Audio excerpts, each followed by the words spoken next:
Hello friends, welcome to truth of physics. आज की इस वीडियो में मैं डिस्कस करूंगा कि step up and step down counter आप कैसे बना सकते हैं डी फ्लिप फ्लॉप के मदद से। तो इस वीडियो में मैं डिटेलली डिस्कस करूंगा और सर्किट को एनालिसिस करूंगा। ये एक ब्लॉक डायग्राम है, ठीक है, काउंटर का ब्लॉक डायग्राम है। अब ये स्टेप अप होगा या स्टेप डाउन होगा। स्टेप अप माना जब आप क्लॉक देते जा रहे हैं, ठीक है, आप क्लॉक ऐसे देते जा रहे हैं तो इसके साथ साथ जो वैल्यूज आप आउटपुट से निकल रहे हैं, ठीक है, वो वैल्यूज क्या होगा, फर्स्ट 1 शो करेगा, सपोज फर्स्ट 0 शो करेगा, फिर 1, फिर 2, फिर 3, ठीक है, ऐसे मतलब ये क्या हो रहा है, स्टेप अप हो रहा है, ठीक है। तो और स्टेप डाउन है इसका जस्ट ऑपोजिट। तो ये चीज़ आज मैं डिस्कस करूंगा। अब यहाँ पर आप देख सकते हैं दो टाइप का आउटपुट यहाँ देख रहे हैं आप। एक क्यू से लिया है, ठीक है, जो ABC है, और एक क्यू बार से जो Q1 बार, Q2 बार और Q3 बार से मैं डिनोट किया हूँ जस्ट। तो फिर यहाँ पर आउटपुट किस टाइप का होगा और यहाँ पर आउटपुट किस टाइप का होगा, या फिर इस सर्किट को अगर हम थोड़ा सा मॉडिफाई कर दें, ठीक है, थोड़ा सा अगर सर्किट को मॉडिफाई कर ले तो फिर ये स्टेप अप से स्टेप डाउन या स्टेप डाउन से स्टेप अप भी हो सकता है, ठीक है। तो चीज़ें समझने के लिए सर्किट को आपको एनालिसिस करना सीखना पड़ेगा। तो वही चीज़ मैं आज इस वीडियो में डिस्कस करूंगा। तो ये यहाँ पर आप देख सकते हैं ब्लॉक डायग्राम में ये तीनों जो ब्लॉक है ये तीनों डी फ्लिप फ्लॉप्स है, ठीक है, डी फ्लिप फ्लॉप्स है और ये एज ट्रिगर्ड फ्लिप फ्लॉप है, ठीक है। इस साइन का मतलब है यहाँ पर क्लॉक आता है, ठीक है, क्लॉक पल्स आता है और ये एज ट्रिगर्ड का सिंबल है। एज ट्रिगर्ड माना ये जो क्लॉक पल्स होता है ना, ये जो क्लॉक पल्स होता है यहाँ का जो एज है ये सपोज पॉजिटिव एज ट्रिगर्ड है, मतलब ये जो हमारा पॉजिटिव एज है इस क्लॉक पल्स का, तभी ये एक्टिव होगा। जब ये चीज़ होगा तभी ये डी का तभी ये फंक्शन करेगा, ठीक है, ये एक्टिव होगा। ये जब नीचे आएगा तब ये एक्टिव नहीं होगा, फिर से ये एक्टिव होने के लिए यहाँ पर जाने पड़ेगा, ठीक है।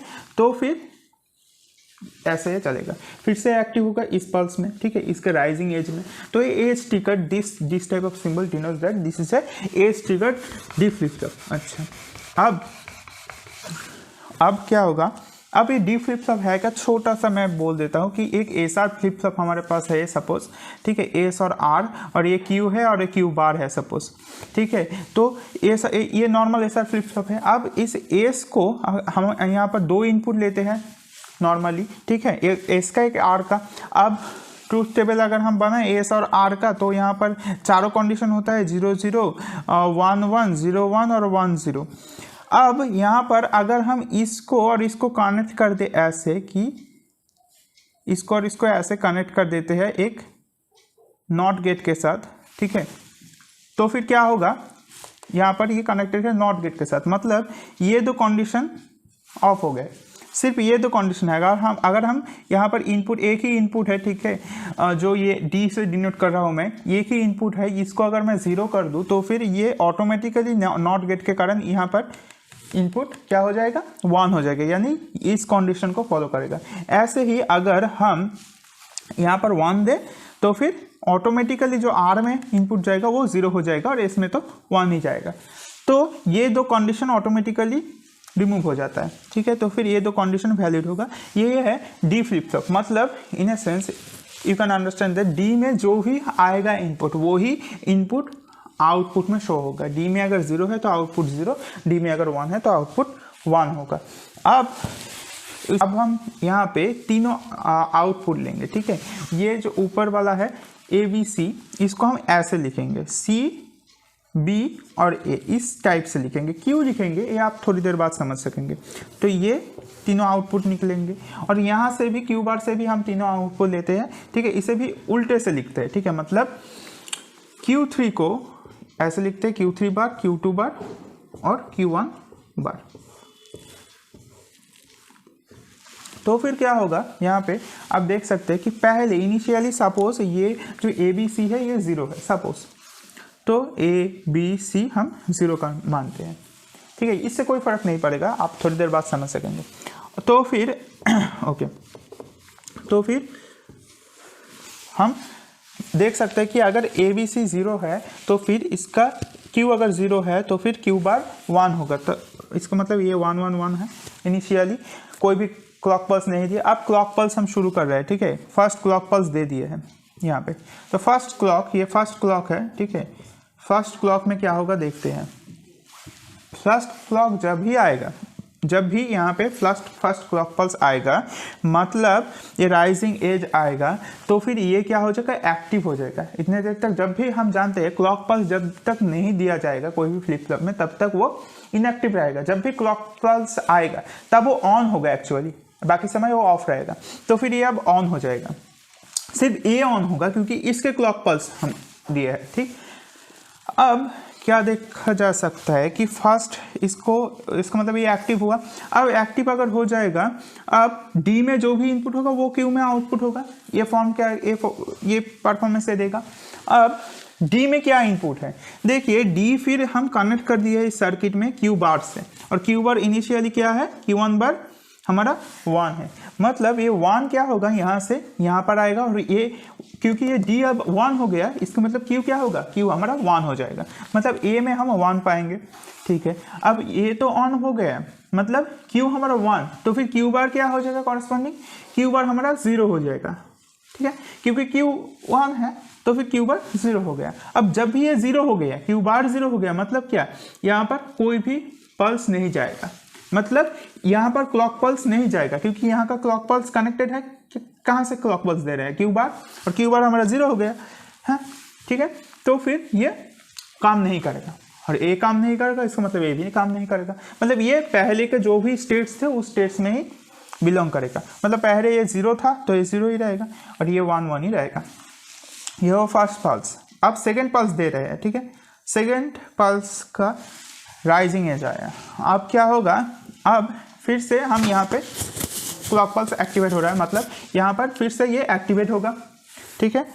अब ये तो एक्टिवेट हुआ, लेकिन इसका जो क्यू बार है वो अब 0 है, ठीक है। Q1 बार हमारा 0 है इनिशियली।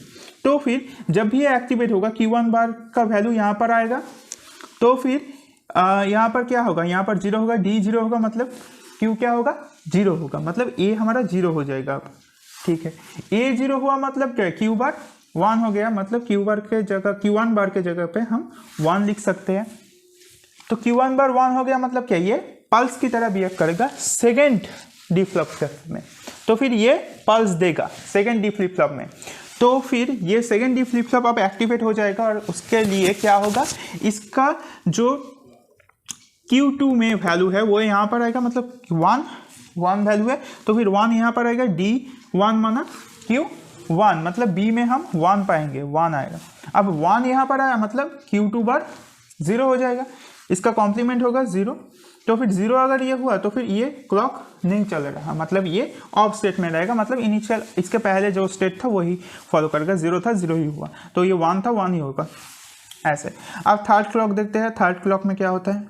थर्ड क्लॉक में देखते हैं, थर्ड क्लॉक जब भी दूंगा फिर से एक ही चीज़ होगा। अब ये 1 था, ये 1 यहाँ पर आएगा, ठीक है, ये 1 था, ये 1 यहाँ पर आएगा, ये 1 के लिए ये D1 मतलब Q1, मतलब ये 1 हो गया। अब ये 1 मतलब Q1 बार 0, ये 0 हो गया, मतलब ये ऑफ स्टेट में रहेगा, मतलब इसका इनिशियल कंडीशन से फॉलो करेगा, मतलब 1 ही रहेगा, ये 0 ही रहेगा, और ये इसका कॉम्प्लीमेंट मतलब पहले के स्टेज यही रहेगा। अब जस्ट फॉलो कीजिए, ये जो वैल्यूज़ आया, ये देखिए, ये जो वैल्यूज़ फॉलो कीजिए, ये क्या आ रहा है, ये फर्स्ट 0 था, अब फर्स्ट पल्स में ये 1 हो गया, ये क्या है, ये 1 है, 0 1 मतलब 1 1 0 मतलब क्या, 2 है, ठीक है, 2 है डेसिमल में। और फिर क्या हुआ, 1 0 के बाद 1 1 हुआ, मतलब क्या, 3 हुआ, ठीक है। मतलब ये एक्चुअली क्या हो रहा है, पहले 1 फिर 2 फिर 3, ऐसे स्टेप अप हो रहा है, मतलब ये स्टेप अप, ये जो आउटपुट है स्टेप अप की तरह बिहेव कर रहा है। और ये जो आउटपुट है, ये देखिए क्या हो रहा है, ये स्टेप डाउन की तरह बिहेव कर रहा है। कैसे, ये 1 0 1 है, उसके बाद क्या होता है, उसके बाद नेक्स्ट नंबर क्या होता है, 1 0 1 के बाद 1 0 1 ही होता है, उसके बाद क्या होता है, 1 1 0 होता है, मतलब ये स्टेप आप ऊपर जा रहा है, मतलब ऊपर से अगर नीचे हम देखें तो फिर ये स्टेप डाउन है, स्टेप डाउन, और ये क्या है, स्टेप अप, ठीक है। तो ये जो है इसका अगर हम यहाँ से आउटपुट ले तो फिर ये स्टेप अप की तरह बिहेव कर रहे हैं, और अगर हम यहाँ से आउटपुट ले क्यू बार से तो फिर ये स्टेप डाउन की तरह बिहेव कर रहे हैं। अब थोड़ा सा अलग टाइप का कॉन्फ़िगरेशन हम देखेंगे वो कैसे बिहेव कर रहा है। अभी हम इस कॉन्फ़िगरेशन को देखेंगे। यहाँ पर आप देख सकते हैं कि यहाँ पर क्यू से हम सेकेंड फ्लिप फ्लॉप्स में पल्स दे रहे हैं, राइट। इसके पहले क्यू बार से ले रहे थे क्लॉक पल्स, अब क्यू से क्लॉक पल्स ले रहे हैं। अब देखेंगे हम क्या हो रहा है। अब इसको एनालिसिस करते हैं।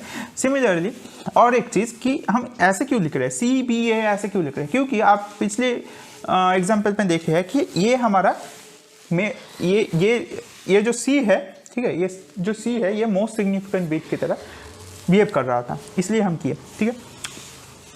तो यहाँ पर अब हम फिर से मान लेते हैं पहले हमारा 0 ही था सब कुछ फिर से, और ये पहले उसका मतलब 1 था। अब फर्स्ट पल्स हम देंगे, फर्स्ट पल्स देंगे तो फिर क्या होगा, ये क्लॉक पल्स आएगा, मतलब ये एक्टिवेट होगा। Q1 बार में क्या है, 0 है, 1 है, तो ये 1 जाएगा D में, D1 माना A हमारा 1 होगा। तो A तो ऑन हो गया, लेकिन हमारा क्या हो जाएगा, A1 मतलब A हमारा कनेक्टेड है सेकंड का क्लॉक पल्स से, मतलब सेकंड में क्लॉक पल्स जाएगा, मतलब सेकंड वाला भी एक्टिवेट हो जाएगा। सेकंड वाला अगर एक्टिवेट हुआ तो Q2 बार का वैल्यू क्या था, 1, ये 1 आएगा D में, D1 माना Q1 मतलब B भी 1 और B1 माना, ठीक है, B1 माना क्या होगा, सिमिलरली ये भी एक्टिवेट होगा, इसका Q3 क्या 1 है, 1 यहाँ पर जाएगा, D1 माना C भी 1 आएगा, तो तीनों ही 1 हो जाएगा, मतलब इसका कॉम्प्लीमेंट्री जो होगा वो 0 हो जाएगा। अब सेकेंड पल्स देते हैं, देखते हैं सेकेंड पल्स देते हैं। सेकेंड पल्स में क्या होगा, ये फिर से एक्टिवेट होगा, मतलब ये 0 था, ये 0 आ जाएगा यहाँ पे, ठीक है। ये अब 0 आ गया यहाँ पे, D0 मतलब A क्या हो जाएगा, 0 हो जाएगा। A0 मतलब ये 0 हो जाएगा, Q1 बार हमारा 1 हो जाएगा, और ये 0 है, इसका मतलब यहाँ पर कोई क्लॉक पल्स नहीं जाएगा, मतलब ये एक्टिवेट ही नहीं होगा, मतलब ये इनिशियल स्टेट में रह जाएगा। इसका पहले जो स्टेट था मतलब 1 1, और ये भी इनिशियल में रहेगा 0 0, ठीक है। अब थर्ड में देखते हैं। थर्ड में अगर हम देखेंगे तो थर्ड में सिमिलरली ये आएगा, मतलब ये 1 जो था ये 1 आएगा यहाँ पे, ये 1 के लिए ये क्या हो जाएगा, ये D1 मतलब ये हमारा 1 हो जाएगा, ये एक्टिवेट हो जाएगा, ये 1 हो गया, ये भी एक्टिवेट हो गया। इसमें क्या था, 0 था, ये 0 वैल्यू D में आएगा, मतलब B क्या हो जाएगा, 0 हो जाएगा। 0 अगर होगा तो फिर ये एक्टिवेट नहीं होगा, ठीक है, मतलब ये इनिशियल स्टेट में रहेगा, मतलब 1 ही रहेगा। तो इसका जस्ट कॉम्प्लीमेंट क्या होगा, 0 होगा, 1 होगा, 0 होगा, ठीक है। अब देखते हैं हम यहाँ पर क्या हो रहा है। अब यहाँ पर आप देख सकते हैं कि ये एक स्टेप डाउन की तरह बिहेव कर रहा है, राइट, क्योंकि आप नीचे से ऊपर जाइए, 1 0 1, इसके बाद क्या होता है, इसके बाद नेक्स्ट नंबर क्या होता है, 1 1 0, ठीक है। तो फिर ये ऐसा फॉलो हो रहा है, और ये आप देख सकते हैं ये अब क्या हो रहा है, स्टेप अप की तरह बिहेव कर रहा है।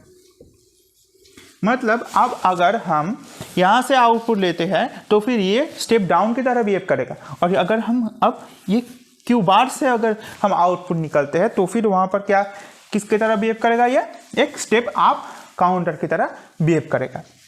तो यही था आज के वीडियो में। आशा करता हूँ कि कैसे आप एनालिसिस करते हैं, ठीक है, कैसे आप एनालिसिस कर सकते हैं काउंटर सर्किट को, ये आपको समझ में आ गया होगा। आगे आने वाली वीडियो की नोटिफिकेशंस के लिए चैनल को आप सब्सक्राइब कर सकते हैं और बेल आइकन को भी दबा सकते हैं, और वीडियो को दोस्तों में ज़रूर शेयर कर दीजिए। So take care of yourself, thanks for watching.